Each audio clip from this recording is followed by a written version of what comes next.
Welcome to Ram Prasad talks.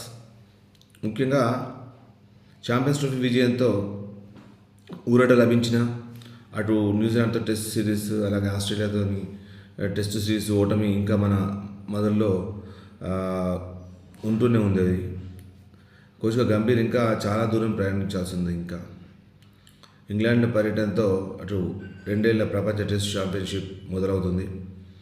So అది ఒక పెద్ద సవాలే అతనికి. ఎందుకంటే టెస్ట్ లోపల మిడిల్ ఆర్డర్ చాలా వైఫల్యాలు. మిడిల్ ఆర్డర్లో చాలా రోజుల నుంచి మనకు పూర్తిగా అందరూ కూడా ఫెయిల్యూరే. మీరు అన్ని యావరేజ్ తీసుకోండి, స్ట్రైక్ రేట్ తీసుకోండి, అన్నీ ఏది చూసినా కానీ అందరు కూడా ఫెయిల్ అవుతూనే వస్తున్నారు. సో అతను పూర్తిగా 8 నెలల పదవీ కాలం పూర్తి చేసుకున్నాడు. 8 నెలలు, 8 మంత్స్. సో ఈ 8 మంత్స్ లోపల ఆటుపోట్లు చాలా తగిలాయి. దాంట్లో ఛాంపియన్స్ ట్రోఫీ విజయం మాత్రం ఒక ఊరట. అలాగే 3 ఫార్మాట్ల గంభీర్ కోచ్గా ఉన్నాడు. మొదటి అంటే వైట్ బాల్, అటు T20లో వరల్డ్ ఛాంపియన్స్, సో అలాగే వన్డే ఫార్మాట్లో కూడా వరల్డ్ ఛాంపియన్ ఓడించి చిన్నపాటి వరల్డ్ కప్ను గెలిచారు, ఛాంపియన్స్ ట్రోఫీని. అలాగే రోహిత్ శర్మ, విరాట్ కోహ్లీ, రవీంద్ర జడేజా పొట్టి ఫార్మాట్కి వాళ్ళు దూరం అయ్యారు, రిటైర్ అయిపోయినా ఇప్పుడు అందరూ కూడా అభిషేక్ శర్మ లాంటి ఒక వజ్రం, అలాగే వరుణ్ చక్రవర్తి, అలాగే బుమ్రా, వీళ్ళందరూ కూడా ఆడిస్తూ వరుణ్ చక్రవర్తి, బుమ్రా T20లో బౌలింగ్ చేస్తుంటే ఆ 8 ఓవర్లు కూడా చాలా కష్టంగా మరి మిగతా టీంలు ఆడుకున్నాయి. అలాగే సంజు శాంసన్, పంత్, అలాగే జైస్వాల్ కూడా గాడిన పడ్డారు. పవర్ ప్లేలో హర్షదీప్ అద్భుతంగా బౌలింగ్ చేస్తున్నాడు. అలాగే ముగ్గురు ఆల్రౌండర్లు హార్దిక్ పాండ్యా, శివం దూబే, అలాగే నితీష్ కుమార్ రెడ్డి రూపంలో మంచి ఆల్రౌండర్లు ఉన్నారు. జట్టు సమతుల్యంగా కనిపిస్తుంది. బట్ టెస్ట్ విషయానికి వస్తేనే కొద్దిగా ప్రాబ్లం. అలాగే వన్డేలో కూడా వరుణ్ చక్రవర్తి చేరిన తర్వాత వన్డే కూడా దుర్భేద్యంగా మారింది. అంటే ముఖ్యంగా వన్డే ఫార్మాట్, టెస్ట్ ఫార్మాట్లోనే గంభీర్కి ఇబ్బందిగా ఉండే అవకాశాలు ఉన్నాయి. 2022 ప్రపంచ కప్ను దృష్టిలో పెట్టుకుంటే మరి 4 స్పెషలిస్ట్ స్పిన్నర్లు ఉపయోగించుకుని 240, 250 స్కోర్లతో మ్యాచ్ చేసే అవకాశం గంభీర్కి లేదు. ఎందుకంటే దక్షిణాఫ్రికాలో స్కోర్లు ఎక్కువగా నమోదవుతాయి. అయితే రోహిత్ ఇలాగే దూకుడుగా చిన్న ఇన్నింగ్స్ ఆడడం, అలాగే కోహ్లీ కూడా యాంకర్ పాత్ర పోషించడం, అది ఎంతవరకు లాభిస్తుంది అనేది తెలియాలి.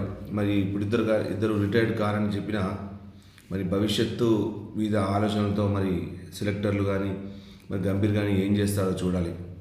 ఎందుకంటే సెలెక్టర్తో మాట్లాడతారా అంటే జట్టు ప్రయోజనాలే ముఖ్యమని మరి చెప్పకనే చెప్పారు. బట్ ఏం చేసినా కానీ ముఖ్యంగా వన్డే వరల్డ్ కప్ ముందు 27 వన్డేలు మాత్రమే మనకు ఉన్నాయి. మరి వీళ్ళ లోపల రోహిత్ పాత్ర, అలాగే కోహ్లీ పాత్ర ఎంత ఉంటుంది, ఎలా ఉంటుంది, మరి భవిష్యత్తులో వీళ్ళు ఆడతారా ఆడరా. ముఖ్యంగా కోహ్లీ కంటే రోహిత్ వయసు ఎక్కువ. So Kohli maybe is looking very fit. But still అంటే కోహ్లీకి ఛాన్సెస్ ఎక్కువ ఉండొచ్చు నేను అనుకుంటున్నాను. అతనికి 2027 వరకు ఆడే అవకాశం లభించవచ్చు నేను అనుకుంటున్నాను. అలాగే మరి టెస్ట్ పరాభవాల నేపథ్యంలో అతడు టెస్ట్ జట్టును ఎలా పునర్నిర్మిస్తాడని మాత్రం అందరూ కూడా ఆసక్తిగా చూస్తున్నారు. జైస్వాల్, రాహుల్ టాప్ 3లో ఉంటే టెస్టులో గిల్ పరిస్థితి ఏంటనేది ప్రశ్న. స్విమ్కు సహకరించి లభించే పరిస్థితిలో ఇంగ్లాండ్లో టెస్ట్ సిరీస్ ఆడనుంది ఇండియా. సో మరి ఈ సిరీస్కి బుమ్రా, షమి, సిరాజ్లను గంభీర్ అత్యుత్తమంగా తయారు చేయగలుగుతాడా? అలాగే టెస్టులో మిడిల్ ఆర్డర్లో కుదురుకోలేకపోవడం భారత్ ఒక పెద్ద సమస్య. ఆ సమస్య నుంచి ఎలా బయటపడుతుంది? అలాగే టెస్ట్లోకి శ్రేయస్ అనేది తీసుకురావాలా, అలాగే కరుణ్ నాయర్ను మరి తీసుకురావాలి. ఇది కూడా ఒక తీపి తలనొప్పి. బట్ ఇప్పుడున్న పరిస్థితుల్లో ఒకటి Shreyas Iyer is definitely will be getting chances in the team. అలాగే కరుణ్ నాయర్ను కూడా ఖచ్చితంగా ఆడించాల్సిన తరుణం ఉంది. ఎందుకంటే కరుణ్ నాయర్ హీస్ ప్లేస్ అన్ని స్ట్రోక్స్ ఆడగలుగుతాడు, అద్భుతమైన ప్రతిభ ఉంది. అతను ట్రిపుల్ సెంచరీ వెస్టిండీస్తో సాధించాడంటే అంత విషయం ఈజీ కాదు. అది ఒక బ్యాటర్ కనీసం 100 సాధించడమే. అలాగే ఫస్ట్ మ్యాచ్లోనే అలాగే డబుల్ సెంచరీ గ్రేట్. అలాగే ట్రిపుల్ సెంచరీ అంటే ఎంత పేషెన్స్ ఉండాలి, ఎంత కాన్ఫిడెన్స్ ఉండాలి, ఎంత ఆట ఉండాలి. అంత ఈజీ కాదు కరుణ్ నాయర్ను విస్మరించడం. ఖచ్చితంగా అతనికి అవకాశం ఇవ్వాలి అని నేనైతే అనుకుంటున్నాను. మరి మీరేమనుకుంటారో కూడా తప్పకుండా కామెంట్ రూపంలో తెలియజేయండి.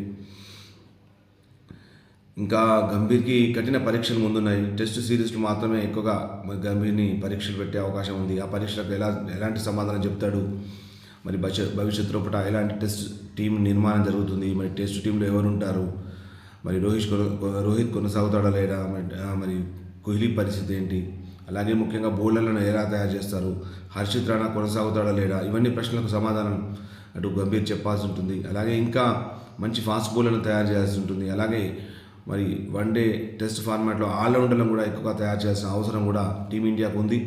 సో భవిష్యత్తులో ఎలాంటి మార్పులు చేర్పులు జరుగుతాయి అనేది మనం అందరం వేచి చూద్దాం. సో మరొక మంచి వీడియోతో మీ ముందుంటాను. Thanks for watching and also I request your comments, please share.